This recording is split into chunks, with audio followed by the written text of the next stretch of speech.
studio at LA Express, and it's officially in the theatre season.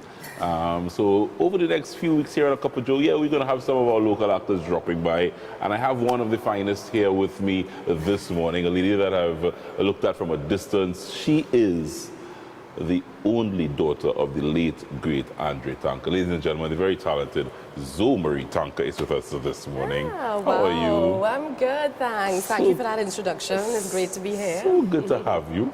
I said I've looked at you from a distance for so many a year, and your talents go, I mean, you're born into talent, I'm supposing, but your talents go way wide. I mean, you're an actress, you can sing a bit, Yes. You've done television. I'm a Zumba instructor as well. You're a fitness buff. So you do a host of things. Yes. What drives you? All those things, what drives you? Just overall art, or what really drives you? I would say passion for a variety of things. So the same things that you spoke about, the arts. Yeah. Yes, I was born into it. So I think from the get-go, when my dad would have been playing the flute to me as a baby, I think I was just really a child of the arts. Yeah. So I would want to perform for my, for friends of my family, and I think I just had that from young. So from young, I really wanted to be an actress. I wanted to be. You wanted to be on stage, Zoe Marie? From the time that I saw Annie, the original Annie, Right. I wanted to be an actress. Serious? Yes. Take me back to those early days. I mean, you, as I said, would have come up under Andre Tanka, and I mean, do you remember those days in terms of the impact that he would have had on what you know as an adult would be expressing in your own life? Do you remember that? Yes, I mean, there are some really poignant things that my father would have said to me at various stages of my life that still guide me today. And I think that really is important. So I have these great memories of him saying these things that I remember. And when I would go through something, I would remember certain things that he would have said. Yeah.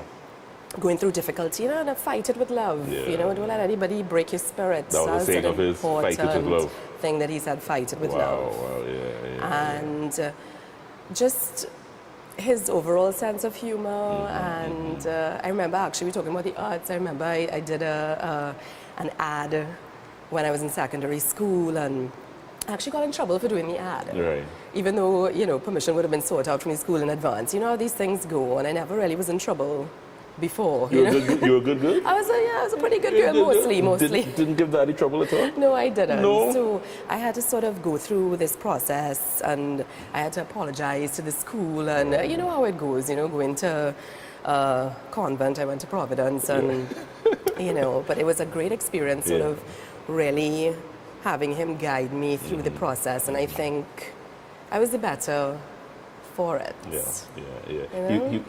He would be proud of you now. I think looking down. I think so. Thank you. You have, as I said, you've hit the stage. I said, I mean, didn't recognize that it went way back as Annie, but that is what you wanted to do.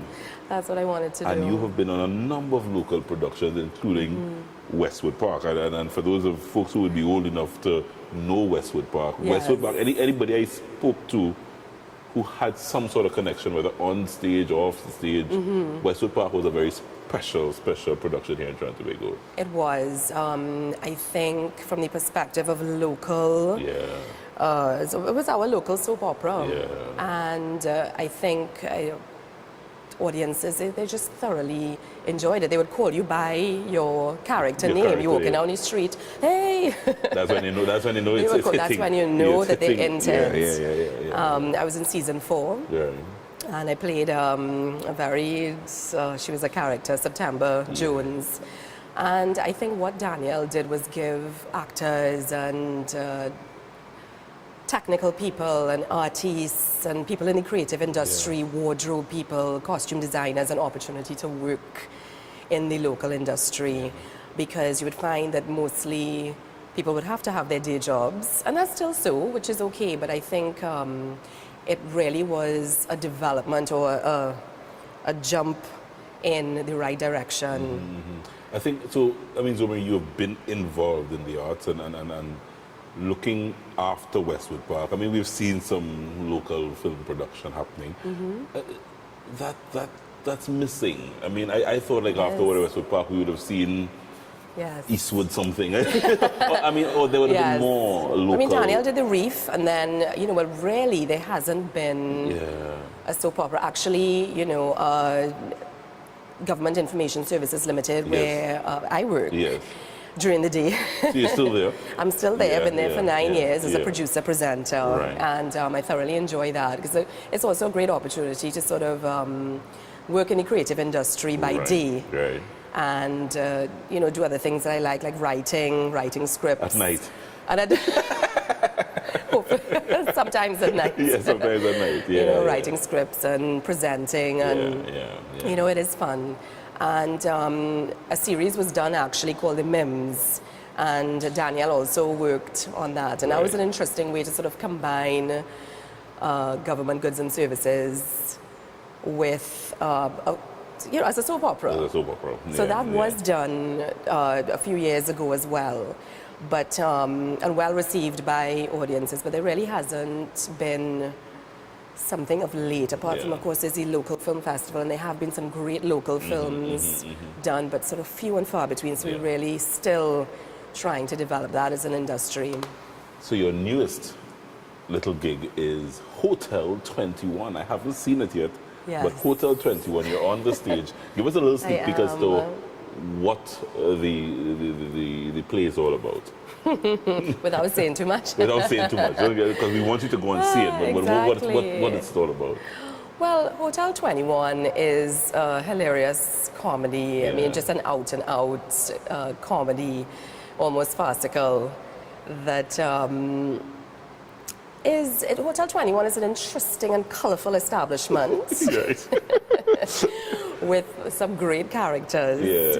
And people begin showing up, and things start to get very weird and interesting. And we take the audience on an adventure as to what's going on. So you have to come and see what's going on. You gotta come and see what's going on. We're gonna talk a little bit more about Hotel 21 and Daniel's character and all that good stuff.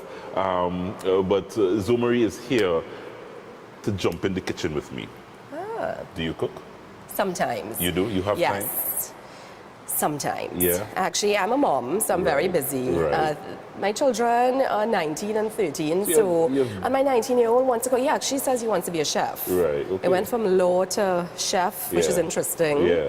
And so it's nice that he can cook sometimes when I'm busy, but I also have that on my to-do list to cook more. To cook more. It's not like I don't cook, but I would like to be able to. We're gonna get you in the kitchen. We're gonna get you in the kitchen. I'm excited. Nice little simple dish. We're combining two of my favorites, kalaloo and kuku.